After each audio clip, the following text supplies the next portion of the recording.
اب یہ جو سارے کا سارا معاملہ ہے اسلامک بینکنگ کا، یہ قسطوں کے کاروبار کے اوپر کھڑا ہے. Time value of commodity, time value of money نہیں ہے، time value of commodity. Product کے بدلے جو کسی کو آپ وقت کی مہلت دیتے ہیں، اس کے اگینسٹ اس سے پیسے جو چارج کر لیتے ہیں، یہ کاروبار ہے، یہ حلال ہے. یہ نبی صلی اللہ علیہ وآلہ وسلم کے مبارک زمانے میں بھی تھا، تابعین تبع تابعین کے زمانے سے لے کر سلطنت عثمانیہ کے ختم ہونے تک سرکاری لیول کے اوپر یہ کاروبار رائج تھا. اس کے اوپر اجماع امت ہے.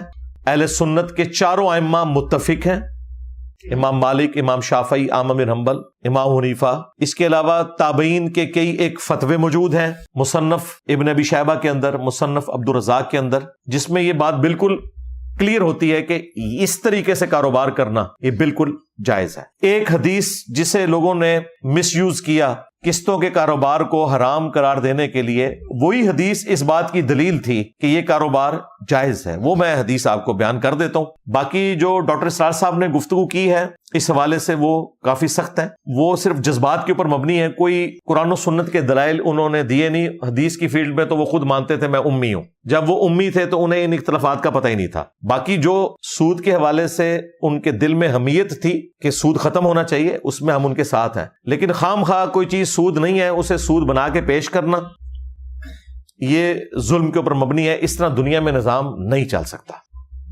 وہ قسطوں کے کاروبار کو حرام سمجھتے تھے. وہ کہتے تھے جس طرح ٹائم ویلیو آف منی لینا حرام ہے، اس طرح کموڈٹی کی بھی ٹائم ویلیو لینا حرام ہے. کہ نقد کی چیز 20 روپے کی، ادھار کی وہی چیز 30 روپے کی. وہ کہتے تھے یہ آپ نے جو اوپر کے 10 روپے لیے یہ حرام ہے. پہلے تو ہم اینٹی وینم اور پھکی کے طور پہ یہ بات کریں گے کہ اگر کوئی شخص یہ کہے کہ اس بال پوائنٹ کی قیمت ہے 50 روپے، نقد لے لو تو 10 چھوڑ دوں گا، اور اگر ادھار پہ لیتے ہو تو یہ 50 کا ہے. اب کوئی فتویٰ لگائے اس کے اوپر، میں نے قیمت ہی اس کی 50 رکھ دی ہے. آپ جاتے ہیں نا مارکیٹ میں، لکھا ہوتا ہے جی 1 درجن کیلے 100 روپے کے، 3 درجن 300 کے نہیں 250 کے. وہ جو اوپر کے 50 وہ چھوڑتا ہے، وہ تو بڑا خوشی خوشی لوگ لے کے آ جاتے ہیں. وہ 50 روپے کا فائدہ آپ کو ہو رہا ہے نا، اسے تو آپ نے نقصان پہنچایا نا. اصولاً تو چاہیے کہ آپ اسے کہیں نہیں میں 300 ہی دوں گا تجھے. ادھر کسی کو خیال نہیں آتا کہ یہ جو فرق آ رہا ہے کہ اس نے آپ کو ایک اس اعتبار سے اوبلائج کیا ہے، فیسیلیٹیٹ کیا ہے کہ 3 درجن خریدتے ہو تو چلو میں 50 روپے چھوڑ دوں گا. تو جو اس نے 50 روپے اپنی مرضی سے چھوڑے اس کو تو 50 کم ملے نا، یہ سارے جائز سمجھتے ہیں. لیکن اگر وہی شخص یہ کہے کہ یہ 3 درجن کیلے لے جاؤ، ویسے تو 300 روپے اس کی قیمت ہے لیکن تمہارے پاس رقم 300 نہیں ہے، کوئی مسئلہ نہیں، تم 6 مہینے میں مجھے رقم ادا کر دینا، لیکن تمہارے لیے میرا ریٹ ہے 3 درجن کیلے 400 روپے میں. اس کو کہتے ہیں نہیں جی وہ ٹائم ویلیو آف کموڈٹی لے لیا، یہ حرام ہو گیا، سود ہو گیا. یہ ٹائم ویلیو آف کموڈٹی ہے، پروڈکٹ ہے، منی کی نہیں ہے. اس نے آپ کو فیسیلیٹیٹ کیا ہے. وہ ادھر آپ کو کوئی خدمت کرنے کے لیے تو نہیں بیٹھا ہوا کہ ٹھیک ہے جی لوگ لے کے تو کھاتے رہے اور ٹھیک ہے پھر اینڈ پہ اس کی دکان بھی بند ہو جائے، پروفٹ بھی نہ لے. وہ اس طرح تو نہیں ہوگا. دنیا میں کاروبار اس طریقے سے نہیں چلتا. اب آ جائیں اس حدیث کی طرف جو جامع ترمذی میں موجود ہے، سنن نبی داؤد کے اندر بھی موجود ہے. بڑی مشہور حدیث ہے کہ اللہ کے محبوب صلی اللہ علیہ وآلہ وسلم نے ایک چیز کی 2 قیمتیں مقرر کرنے سے منع فرمایا. اب اس حدیث کا کانٹیکسٹ کیا ہے وہ امام ترمذی نے خود ساتھ لکھا ہے. لیکن اتنی حیران کن بات ہے، جو لوگ تلے ہوئے ہیں اس بات کے اوپر کہ انہوں نے قسطوں کے کاروبار کو حرام قرار دینا ہے، وہ بس اتنی حدیث لیتے ہیں اور کہتے ہیں دیکھیں نبی الاسلام نے ایک چیز کی 2 قیمتیں مقرر کرنے سے منع کیا ہے، لہٰذا جب آپ یہ کہتے ہیں کہ نقد پہ لوگے تو 100 روپے کا بال پوائنٹ اور ادھار پر لوگے 6 مہینے کے تو یہ 150 کا ہے،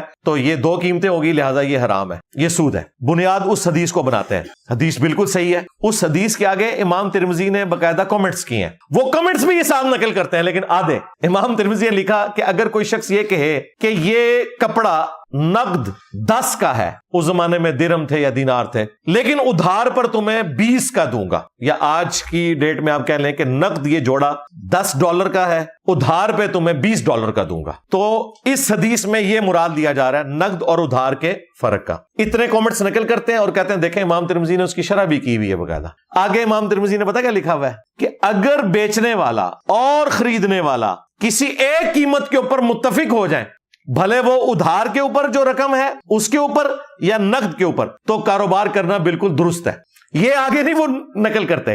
بیسیکلی غرر کو اوائڈ کیا گیا کہ کوئی شخص مال اٹھا کے لے جائے اور یہ کلیریفائی نہ کرے کہ اس کی رقم میں تمہیں ابھی ادا کروں گا، 6 مہینے بعد ادا کروں گا، 10 مہینے بعد ادا کروں گا، کیونکہ ریٹ پہ ڈیفرنٹ ہوگا. اگر 1 سال کی قسطوں پہ آپ کوئی چیز لیتے ہیں اس کا ریٹ ڈیفرنٹ ہوگا، 2 سال کی قسطوں پہ لیتے ہیں تو اس کا ریٹ ڈیفرنٹ ہوگا. تو باقاعدہ اس سے متعلق یہ حدیث تھی کہ بیچنے والا اور خریدنے والا ایمبیگوٹی کا شکار نہ ہو، 2 قیمتیں بیک وقت نہ ہو. اگر ایک قیمت کے اوپر کوئی متفق ہو جاتا ہے تو پھر یہ 2 قیمتیں نہیں ہیں چیز کی، کیونکہ وہ ایک قیمت کے اوپر متفق ہو گئے کہ ہاں میں 6 مہینے کے ادھار پہ لوں گا، اب بتاؤ کتنی رقم ہے.